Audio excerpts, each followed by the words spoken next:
All right, welcome to Steo Psych. I'm Stephen Downey, a clinical psychologist from Australia. Today we'll be doing a Am I the Asshole Reddit breakdown. The way that we normally do this is I pick one, we'll read it from beginning to end, and then I'll sort of give you my thoughts as to where my attention is drawn in the scenario.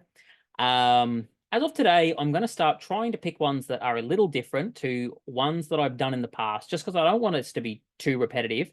So I will still start from the top because I don't want to be picking specific ones.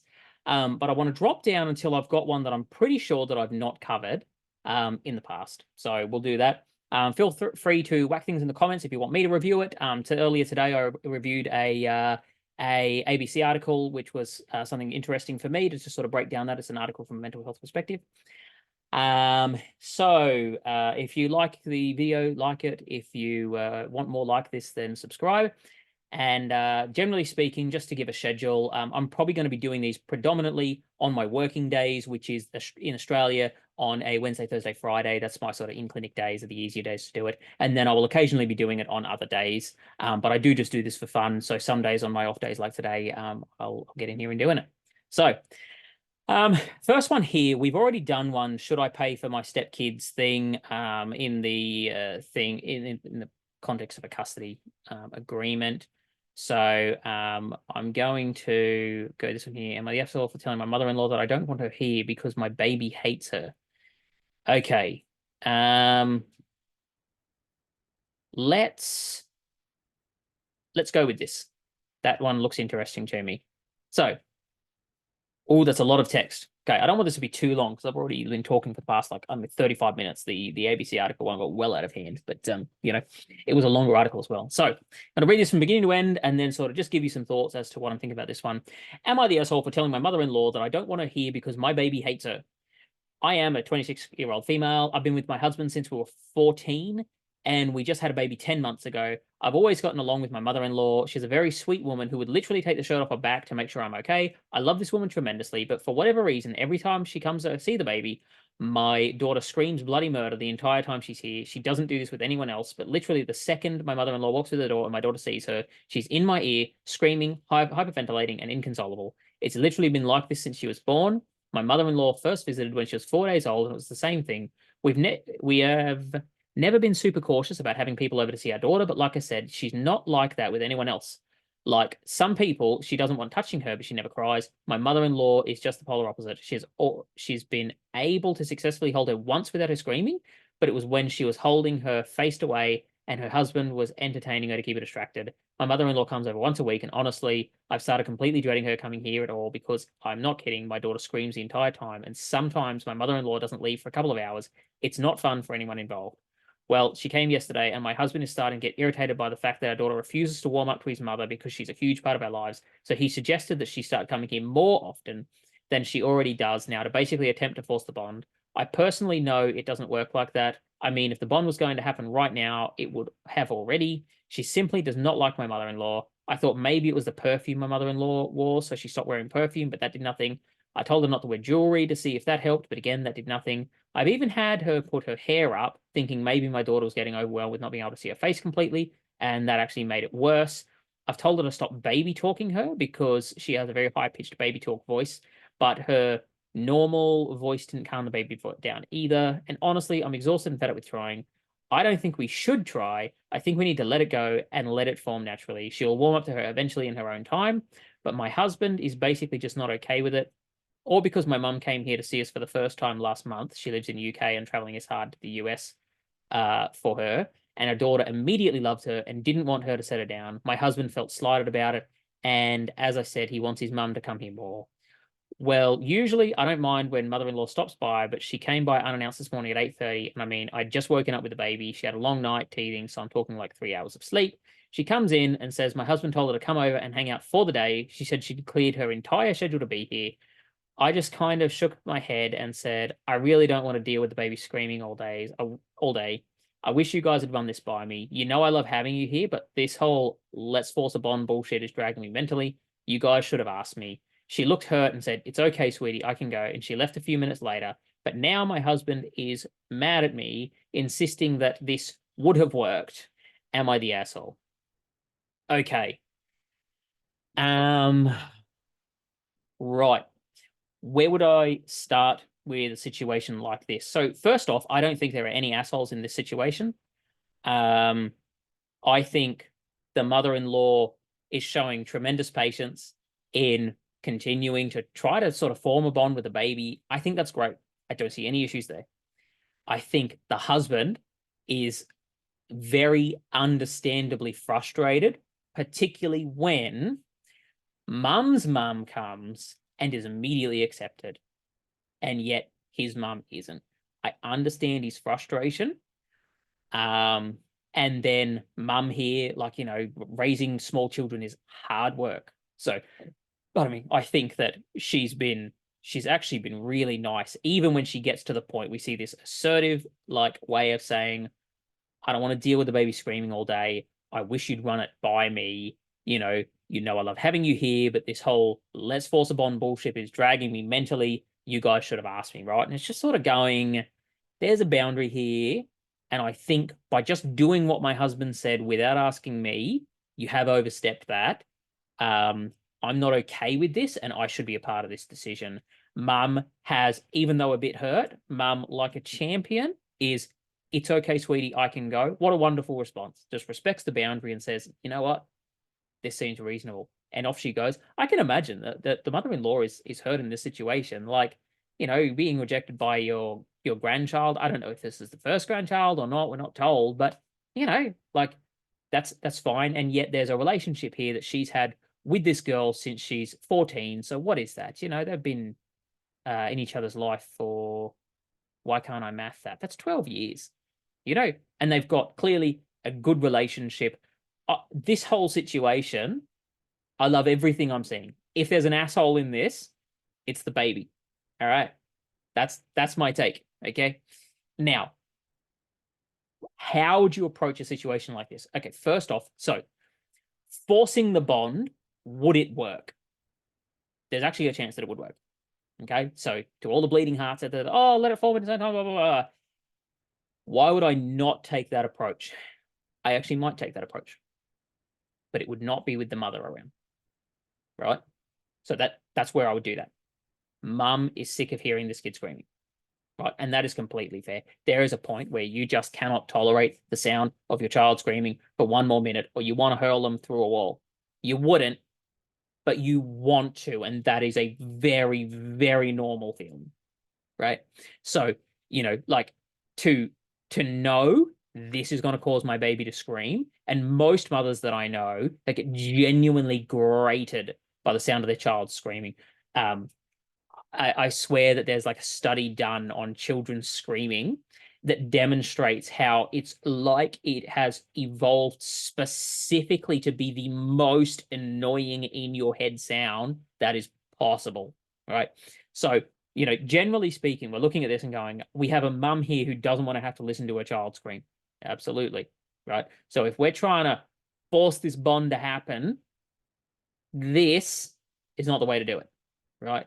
Now, what could be the problem? It's hard to know, right? So when I approach a situation like this, my first response, the first thing on reading this baby has like a slow to warm up attachment style, possibly, in which case, yeah, this sort of thing could take a lot of time, so they said they had a baby 10 months ago. Now, a 10-month-old baby is still a baby. Like, my youngest is like, this high, and everybody like below the age of like 2 now looks like a baby to me.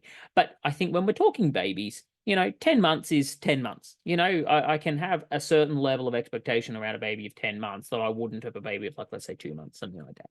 Now, where would we start with this? So in a rare case, just because it is a baby involved here, I think I kind of would actually go with, and given that there's not really an asshole involved here, I would go with probably, let's go with, how would I treat something like this, right? Because this could be a problem that happens to others. And this treatment, I don't think is specific to this exact situation here, right?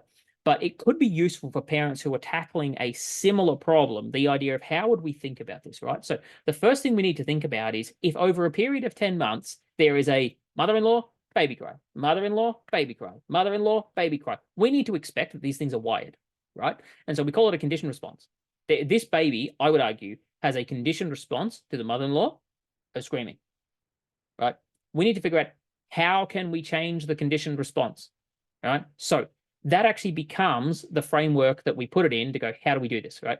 The first thing that I'd be looking at is to go, okay, we need to try some different things, right? First off, we need to get out of the house, right? Into a neutral zone.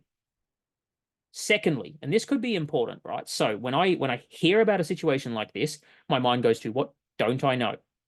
I want to know, right? And this is a little bit judgy, but bear with me. I want to know how anxious the mother is, right? Generally speaking, when mothers are anxious, they have a higher chance of their children being either anxiously attached or slow to warm up, right? In terms of their temperament or attachment style, right? So I'll kind of want to know off of the mum, just a bit of a read, what level of anxiety does this baby likely have? Because generally speaking, we see that sort of transfer through the temperament and attachment, right? And that's just is information which would file away in the back of my head to kind of go, okay, cool, got that. This baby likely has this kind of a thing in terms of its temperament or attachment style, because that's going to change how I'm approaching fixing this kind of thing. Then I'd be looking at going, okay, does she scream just presence of mother-in-law, baby scream? Or is that actually when mum is in the picture? Because I've known a lot of situations where it's actually when the mother is present, mum is always the best option, right? But when mum is not present, actually we can get along, you know? So then we'd be looking at that, changing up the situation to kind of go, right, how do we do this where we're in a neutral zone and interacting with mother-in-law, maybe holding, maybe not, maybe in the same vicinity, maybe walking, holding hands, right? We sort of go, how could we do this? And your options are multiple. You can try what the husband is suggesting, which is a flooding approach, but I would do that without the mother around, right? So sans mother, we are not going to expose her to just a screaming child indefinitely. And if let's say, I don't think it is, but if it's an anxious response or something like that, then we're going to see the kid being held by the mum, screaming it all out, getting all those screams out, and getting to a point where it's like, oh, I didn't die. Cool. Maybe this person's actually interested. And I'd be trying to push that to the point where the child is willing to do exploration whilst with the mother, right? Because that would tell me different parts of a baby's brain are coming online. They don't tend to explore unless they feel secure. So I would want to see that they could get interested in a toy and play, or they start doing that, you know, babies start sort of investigating the face and just generally grabbing, right?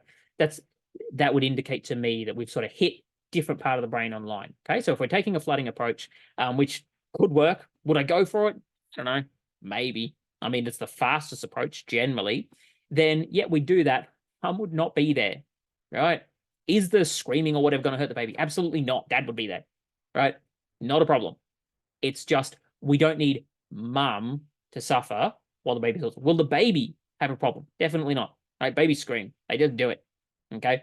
Particularly when they have an attachment figure like the father around, I have no concerns at all about the health of that baby or anybody that wants to come and tell me about trauma and garbage like that. Absolutely not. There is no potential for it, right? We're making sure there is an available attachment figure. We're trying to figure out what's going on. If that didn't work, right, I would switch over to a different one. We'd go like graded exposure, right? What can the baby tolerate? What can the baby not tolerate? We would start there and work up, right? So generally speaking, we'd want to try and make the baby curious. So I might even have the mother come around to the house and like be outside the windows, right? And we show the baby, oh, grandma's outside the window, right? But she's not here, so she's not an immediate threat. And then we go to a different window. And could I get the child to be interested in finding grandma, even just to watch it? Be curious, like, what's your game? What are you doing, right? Not a forced one-on-one interaction. Just could I get the child to engage it? Because if I can engage curiosity, I've got a different level of the brain active, you know? That would be the furthest level. Is the baby okay holding grandma's hand as we walk around? Like we're starting to, at 10 months, oof, my baby things out. Like, I don't know if babies are walking at 10 months, but let's just say that they are, hypothetically. or doing that where they can just sort of balance and that kind of stuff. Will they do that whilst holding her hand? You know, can we grade this up a hand, playing while the baby is still on the floor, right? Just focusing on trying to get this baby either curious or having fun, one of the two, right? Why am I doing this? We're trying to break a conditioned response, right? Baby has a screaming conditioned response to mum being there. So we need to go, how do we get the other systems on board, right?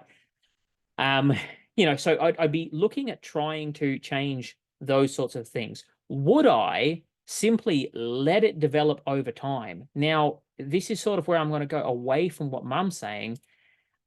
That's actually going to have an impact on everybody's relationship. That is the least attractive of any of the relationships. I understand an exhausted mother of a 10-month-old is like, this is an attractive option to her. However, it's not the one that I would go, because now we're hurting mother-in-law, with which you have a great relationship, your husband, yourself. You know, it sounds like mum, despite the screaming baby, really is an available support that you do truly love and get along with. I'm just sort of taking her word for it here. You know, I would go through hell and high water to try to figure out, how do we have this in your life, before I would ever think about just letting it be, and then we distance a involved, wanted mother-in-law. You know, something which other people might have noticed in here is the mum's mother, who came to see her, and the daughter immediately loved her. I'm going to guess here, and this is just a guess, but pheromones are probably very bloody similar between both of the women. There's a very good chance that the baby can barely distinguish between them. You know, like they would know there's a difference, but the similarities would be so strong that there's a very good chance that that is at least partially what's going on there. Is this situation common? Yes and no. So again, this just drops back to, I'd want to know more about mum's situation, because essentially this is common for children whose either temperament is a slow to warm up temperament, or they have an anxious or avoidant attachment style, which is more likely to come from, I guess, mum's own mental health picture is going to shape the likelihood of some of those things. Temperament is, I believe, don't quote me on this, I believe you're born with temperament, generally speaking, but it still has a high heritability in terms of, you know, like, I think what your parents were, you're likely to be, something like that. Like, I believe there's a huge heritability component to temperament, but you tend to be born with it. Whereas attachment style, you know, we'd be looking at how they have developed and that kind of stuff together over time. So yeah, am I the asshole? No. I don't actually see an asshole in here. This is a difficult situation where you're kind of dealing with, you know, like attachment is a very complicated area. But I wonder whether or not we're actually dealing with essentially a classically conditioned response. Given 10 months, that's a long time to build a response in a baby, and to go, okay, your job here is to break the response. So we need to be thinking about, how do we break that conditioned response? Because it appears to me that that's what it is. I would be spending my time and energy in trying to break a conditioned response as a focus to something like this. All right, we shall finish up there. I rarely go into treatment because, generally speaking, I don't want to be seen to be making statements about a specific scenario that I don't know the ins and outs of it. However, I'm far more comfortable when we're dealing with a baby, because I don't have to assume a great deal about the baby. And generally speaking, babies tend to respond in particular ways, and follow our more sort of basic principles of treatment, where I don't have to consider a great deal of other things around it. So yeah, I think these are approaches that you could also generalize to a whole bunch of baby issues, to sort of go, is this an anxiety response where we're going to be using exposure or flooding? Can we grade it in some way? Or is this actually a conditioned response where we're looking at extinguishing a response to a cue? So, you know, I think those are useful ways to go, and they're not sort of specific to this situation, I don't believe, in a way that would be unethical. I don't think. That's why I was happy in this scenario to run across it, where you'll see me generally avoid being treatment specific about the places. I don't mind sort of giving pathways forward in a general sense, but usually there's a heck of a lot that I don't know that I would want to add to the picture. We're here when we're talking a 10-month-old baby. I think we can a lot more safely go, okay, given involved parents, involved in-laws, and good relationships, how would I approach a 10-month-old in that situation? I think it's a lot more straightforward. All right, that was actually pretty fun. So good to see people again today. And give me some feedback on the ABC News review if you like that. That would be cool to know if people are interested in me doing a different style of breakdown there. Yeah, thanks for spending time with us. And if you like it, subscribe if you want to see more like this. All right, I shall catch you around.